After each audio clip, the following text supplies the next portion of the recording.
तो जैसा कि लास्ट एपिसोड में हमने देखा था कि लिन और यांग के दरमियान काफ़ी तगड़ा मुकाबला हुआ था, जिसमें लिन ने उसे हरा कर उसके बाद वो अपने दोस्तों के साथ फरोक्स गैलरी विजिट करने पहुंच गया, जहां उसकी मुलाकात उसके अंकल हिलमैन से हुई, जो फरोज फैमिली के स्टैचू सेल करने आए थे।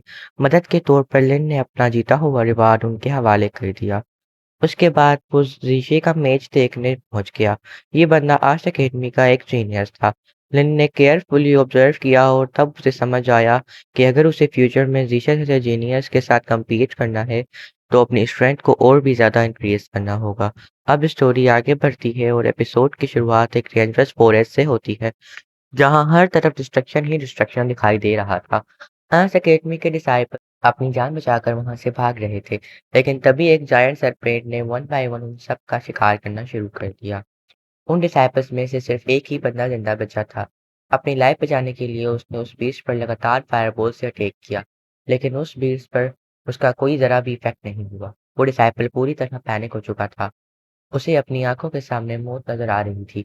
और फिर फाइनली हमें वो जायंट सरपेंट दिखाया गया। लेकिन शॉकिंग बात ये थी कि वो अकेला नहीं था। उसके साथ उसकी पूरी सर्पेंट आर्मी भी मौजूद थी।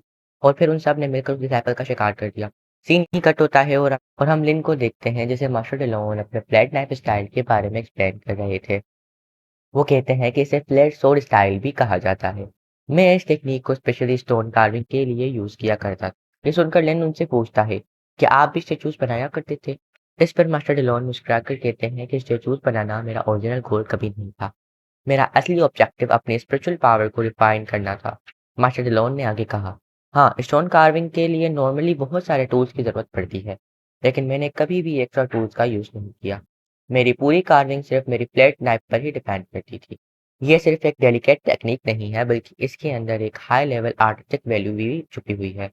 मैंने इस फ्लेक्सोर स्टाइल को बहुत पेशेंस और डेडिकेशन के साथ क्रिएट किया था, लेकिन बदकिस्मती से मैंने अपनी सारी रिसर्च और नॉलेज एक बेसमेंट में छुपा कर रख दी। अब 5000 साल बीत चुके हैं, इसलिए मुझे पूरा यकीन है कि मेरा सारा काम मिट्टी में मिल चुका होगा। इसी वजह से लोग मुझे भूल गए और मैं हिस्ट्री के पेजेस से ऑलमोस्ट वैनिश हो गया हूँ। वरना आज मैं भी स्टोन कार्वर पैरोक्स की तरह दुनिया भर में फेमस होता। ये सब सुनकर लिन काफ़ी शॉक्ड रह गया। उसने कभी इमेजिन भी नहीं किया था कि मास्टर डेलोन एक लेजेंडरी स्टोन कार्वर रह चुके होंगे। लिन तुरंत बोला, मुझे तो यकीन ही नहीं हो रहा कि आप भी मास्टर पैरोक्स से इतने टैलेंटेड थे। मास्टर डिलोन हल्की सी स्माइल के साथ बोले, बच्चे, मुझे पैरोक्स के साथ कंपेयर मत करो। क्या तुम्हें पता है कि पैरोक्स स्टोन कार्विंग में ब्रेक थ्रू कैसे कर पाया था? उसका रीजन मैं था। वो मुझसे इंस्पायर हुआ था। इनफैक्ट तुम ये भी कह सकते हो कि पैरोक्स मेरा ही डिसाइपल। उसने मेरी गाइडेंस और इंस्पिरेशन से ही स्टोन कार्विंग मास्टरी की थी। इसलिए गैलरी में मैंने तुमसे कहा था कि मैं पैरोक्स को अच्छी तरह जानता हूँ। अब मैं तुम्हें अपने फ्लैट सोर्ड स्टाइल की असली स्पेशलिटी बताता हूँ।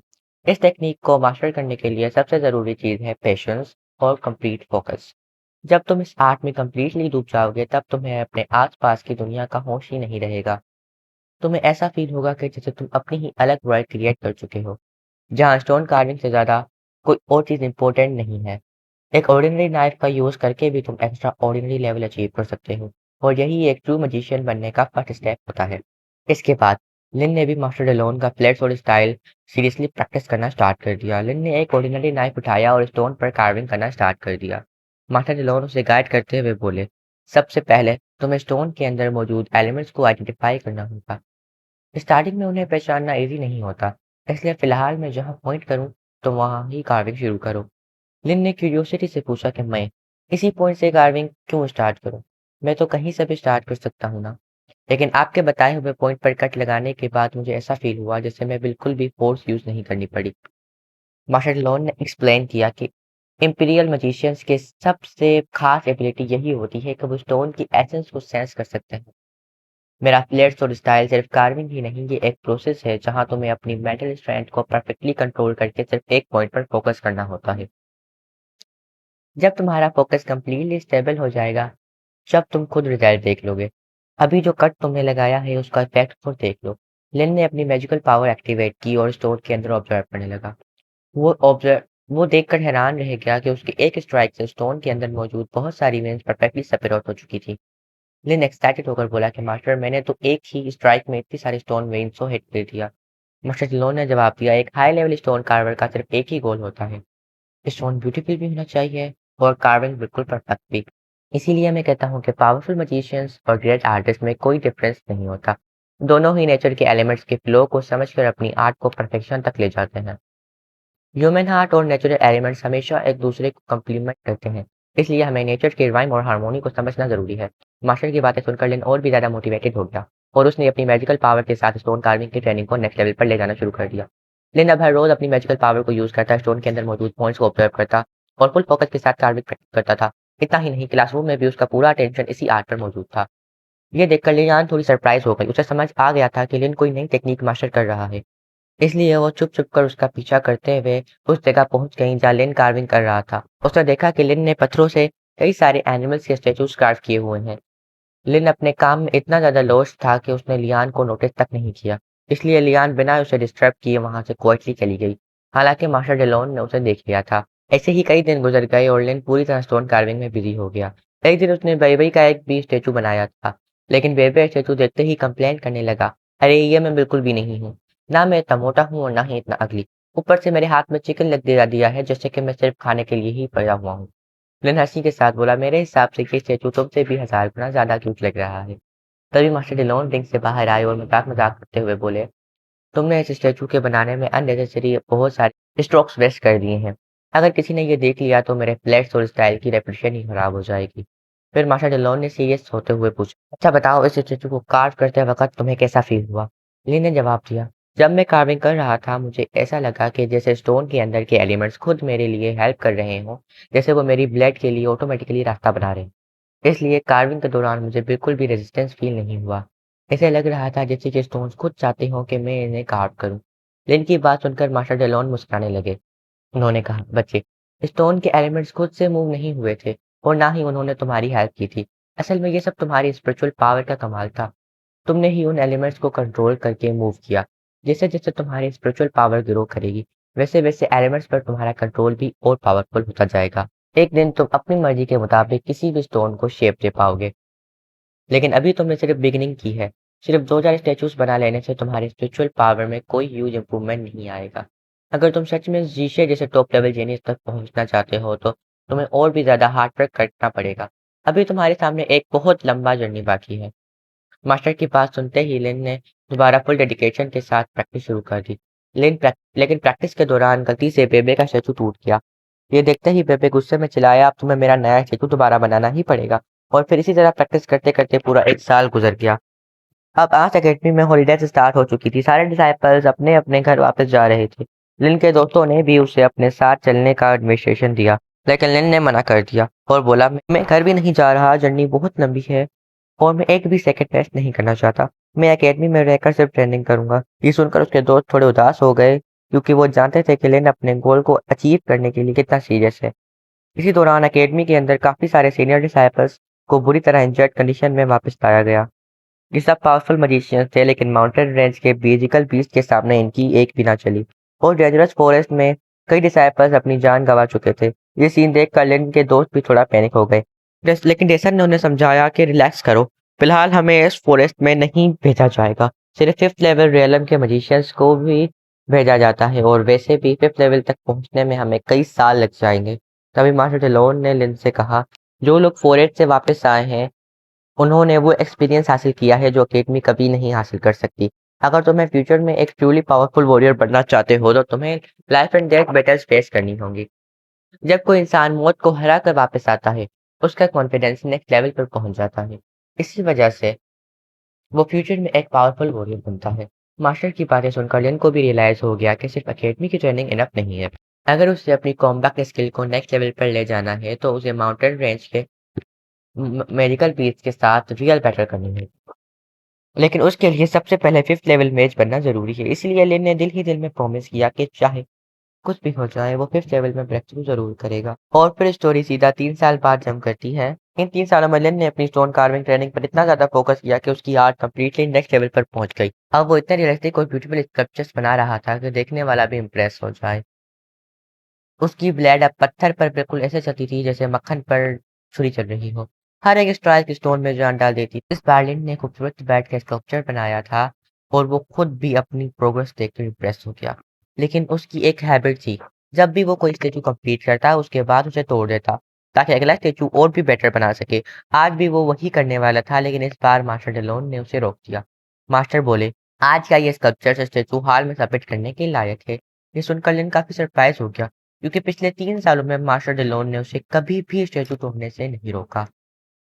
लिन ने पूछा, मास्टर आज आप मुझे क्यों रोक रहे हैं?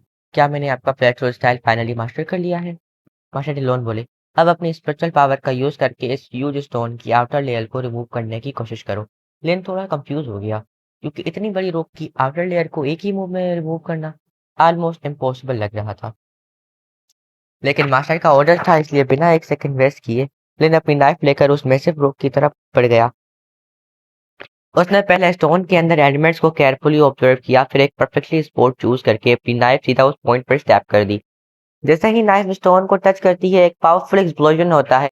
हर तरफ स्पिरिचुअल एनर्जी के वॉलेट फ्लक्चुएशंस स्प्रेड होने लगते हैं। जब धूल भेजती है, तब लिन देखता है कि उसने सिर्फ एक ही स्ट्राइक में पूरी रॉक की आउटर लेयर रिमूव कर दी है। ये देखकर मास्टर डेलोन के चेहरे पर स्माइल आ जाती है। वो कहते हैं कि लिन तुम्हारी प्रोग्रेस देखकर ही पता चल रहा है कि तुम ऑफिशियली 5th लेवल मैच बन चुके हो। तुम्हें 3 साल तक बिना रुके और बिना थके मेहनत की, और आज फाइनली तुम्हें उसका रिवार्ड मिल गया। अगले सीन में लेन अपने छोटे भाई वराटोन का लेटर पढ़ रहा होता है। लेटर में वराटोन लिखता है, भाई आजकल मुझे हमारे पुराने दिन बहुत याद आते हैं, जब हम दोनों अपने एंसेस्टर्स हाउस के साथ एक्सप्लोर किया करते थे और हाइड एंड सीक खेला करते थे। मुझे वो दिन भी याद है जब हमारी सिटी पर अटैक हुआ था और आपने अपनी जान रिस्क में डालकर मेरी लाइफ बचा ली थी। उस वक्त मैं छोटा था, लेकिन मुझे हर एक मोमेंट आज भी याद है। जिस दिन आप घर छोड़कर गए थे, मैं बहुत रोया था। मैं एक पल के लिए भी आपसे दूर नहीं रहना चाहता था, लेकिन अब मैं समझ चुका हूँ कि अपने घर क्यों छोड़ा था। अगर लाइफ में कुछ बड़ा अचीव करना है, तो हमें अपने कंफर्ट जोन से बाहर निकलना ही पड़ता है। इसलिए मैंने भी आपके स्टेप्स फॉलो करने का डिसीजन लिया है। मैं अब लेवल 2 वॉरियर बन चुका हूँ, और मेरी एबिलिटी की वजह से मुझे ओबेरॉन वॉरियर्स एकेडमी में एडमिशन मिल गया है। इस ऑटम से मैं भी एकेडमी ज्वाइन करने वाला हूँ। अब मेरे भी घर छोड़ने का टाइम आ गया है। भाई मैं आपको बहुत मिस करता हूँ, और उस दिन का वेट कर रहा हूँ जब हम दोनों दोबारा से मिलेंगे। अपने छोटे भाई का लेटर पढ़कर लिन काफी इमोशनल हो गया। वो भी बराटोन से मिलना चाहता था, लेकिन फिलहाल उसके लिए सबसे इम्पोर्टेंट चीज उसकी ट्रेनिंग थी। उसका फिलहाल गोल सिर्फ एक था, इतना पावरफुल बनना कि वो बरोज फैमिली के सारे क्राइसिस को हमेशा के लिए खत्म कर दे। और फिर फाइनली वो दिन आ ही गया, जिसका लिन के कई सालों से वेट कर रहा था। आज अकेडमी के एडर्स उसकी पावर्स को ऑफिशियली टेस्ट लाने वाले थे। लिन ने भी इसी मोमेंट के लिए दिन रात मेहनत की थी, ताकि वो 5th लेवल मैच बन सके। जैसे ही लेन टेस्टेड प्लेटफॉर्म पर आया, अकेडमी के एल्डर्स ने एक पावरफुल फॉर्मेशन एक्टिवेट कर दिया। फॉर्मेशन एक्टिवेट होते ही लिन के अराउंड एक ह्यूज एनर्जी शीट क्रिएट हो गई। ये देखकर वहां मौजूद सैपल्स काफी शॉक्ड हो गए। वो एक दूसरे से कहने लगे कि लिन ने तो सिर्फ पिछले साल 4th लेवल का एग्जाम पास किया था, और आज वो डायरेक्ट 5th लेवल का एग्जाम दे रहा है। इसकी ग्रोथ स्पीड तो अनबिलीवेबल है। किसी नॉर्मल मैच को एक लेवल ब्रेक थ्रू करने में 5 से 10 साल लग जाते हैं। फिर लिन इतनी जल्दी इतना स्ट्रॉन्ग कैसे हो गया? दरअसल ये एक स्पेशल एग्जाम सिर्फ लिन के लिए अरेंज किया गया था, ताकि उसकी रियल कैपेबिलिटी चेक की जा सके। लिन ने देखा कि वो पूरी तरह फॉर्मेशन के अंदर ट्रैप हो चुका है। अब उसके पास सिर्फ 2 ऑप्शंस थे, या तो एग्जाम पास करे या फिर फेल हो जाए। तब अकेडमी के एल्डर्स ने कहा, 5th लेवल मैचेस हमारी अकेडमी आर्मी के बैकबोन होते हैं। वार के टाइम उन्हें अकेले ही बहुत सारी रिस्पॉन्सिबिलिटी उठानी पड़ती हैं। इसलिए आज सिर्फ तुम्हारी मैजिकल पावर ही नहीं, बल्कि तुम्हारी रियल कॉम्बैट कैपेबिलिटी भी टेस्ट होगी। तभी डिसाइड होगा कि तुम आर्मी ज्वाइन करने के लायक हो या नहीं। लिन बचपन से ही मैजिक और कॉम्बैट दोनों की ट्रेनिंग करता आ रहा था। तभी एक और पावरफुल एल्डर की ग्रैंड एंट्री होती है। वो स्पेशली लिन के एग्जाम देखने आए थे। ये थे आर्च एकेडमी के वाइस डीन, जो नॉर्मली कभी पब्लिक के सामने अपेयर नहीं होते। उन्हें देखकर बाकी एल्डर्स भी रिस्पेक्ट के साथ खड़े हो गए। वाइस डीन बोले, टेंशन मत लो, मैं सिर्फ इस एग्जाम को पर्सनली ऑब्जर्व करने आया हूँ। इतना कहकर उन्होंने अपनी मैजिकल पावर से एक चेयर क्रिएट की और आराम से बैठकर एग्जाम एंजॉय करने लगे। एल्डर ने लिन को रूल समझाए। तुम्हें 10 मिनट तक इस फॉर्मेशन के प्रेशर को सरवाइव करना होगा। इस दौरान हम तुम पर अलग अलग एलिमेंटल अटैक्स भी करेंगे, और तुम्हें उन सबको काउंटर करना होगा। अगर तुम्हें लगे कि तुम ये प्रेशर हैंडल नहीं कर सकते, तो किसी भी वक्त सरेंडर कर सकते हो, लेकिन उसका मतलब होगा कि तुम 5th लेवल एग्जाम फेल हो जाओगे। लियान भी ऑडियंस में बैठी हुई फुल एक्साइटमेंट के साथ लिन का एग्जाम देख रही थी। एग्जाम ऑफिशियली स्टार्ट हो गया। एक एल्डर ने तुरंत लिन पर फायरबॉल लॉन्च कर दी, लेकिन लिन लाइटिंग स्पीड से साइड होकर उस अटैक को डॉज कर गया। उसके तुरंत बाद दूसरे एल्डर ने वाटर और फायर एलिमेंट्स के कॉम्बो अटैक शुरू कर दिए। लिन कंटिन्यूअसली मूवमेंट करते हुए हर अटैक डॉज कर रहा था, लेकिन एक फायरबॉल सीधा आकर उसे हिट कर गई। ये देखकर उसके दोस्त पैनिक हो गए, लेकिन शौक की बात ये थी कि लिन को उस अटैक से ऑलमोस्ट कोई डैमेज ही नहीं हुआ। तब एक एल्डर ने अपनी फायर पावर फुल फोर्स में रिलीज कर दी।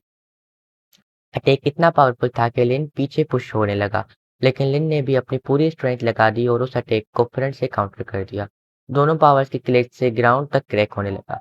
लिन को रियलाइज हुआ कि टाइम बहुत कम बचा है, इसलिए उसने अपनी सारी स्पिरिचुअल पावर एक जगह कॉन्सेंट्रेट की और एक फाइनल अटैक लॉन्च कर दिया।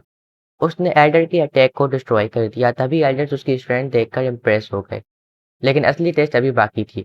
इस बार सारे एल्डर्स ने मिलकर एक कंबाइंड एलिमेंटल अटैक लॉन्च कर दिया। उस मैसिव अटैक ने पूरी फॉर्मेशन को हिला दिया और उसकी एनर्जी शील्ड के बाहर तक स्प्रेड हो गई। सब डिसाइपल्स पैनिक में आ गए। सेफ्टी के लिए एल्डर्स भी फॉर्मेशन से बाहर निकल आए। सब लोग बस एक ही चीज का वेट कर रहे थे कि लिन जिंदा है या नहीं। तभी फॉर्मेशन पर क्रैक्स आने लगे और अगले ही सेकंड लिन फुल स्टाइल में शील्ड तोड़कर बाहर निकल आया। उसने टाइम खत्म होने से पहले फॉर्मेशन डिस्ट्रॉय करके एग्जाम क्लियर कर लिया। पूरा अरीना उसके नाम से गूंज उठा। वायरीन भी उससे काफी इम्प्रेस हो गए। इसी तरह लिन ऑफिशियली 5th लेवल मैच बन गया। उसके दोस्तों ने उसके लिए एक ग्रैंड सेलिब्रेशन रखी।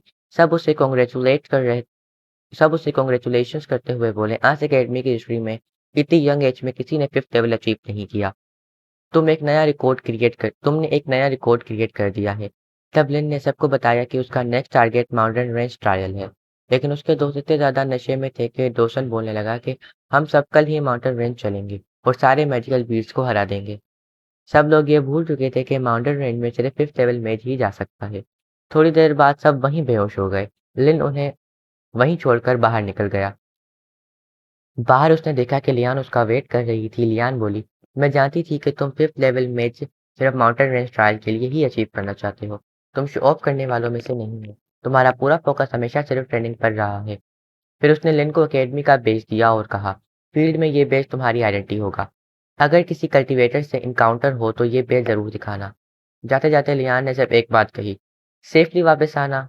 उसकी बातों से लिन को फील हुआ कि लियान उसकी काफी केयर करती है। अगले दिन बरोक्स कैरी से एक लड़की लिन को ढूंढते हुए एकेडमी आई, लेकिन उसके दोस्तों ने बताया कि लिन एक लॉन्ग जर्नी पर निकल चुका है और फाइनली 3 साल की नॉन स्टॉप ट्रेनिंग के बाद लिन माउंटेन रेंज की तरफ अपना पहला रियल एडवेंचर शुरू कर देता है। उसका सिर्फ एक गोल था, एक ट्रूली पावरफुल वॉरियर बनना। और इसी के साथ ये एपिसोड यहीं पर ऑन होता है। मिलते हैं हम नेक्स्ट एपिसोड में, तब तक के लिए बाय। और मैं जानता हूँ ये एपिसोड बहुत लेट आ रही है, लेकिन आई एम सो सॉरी, मैं कुछ नहीं कर सकता इसमें।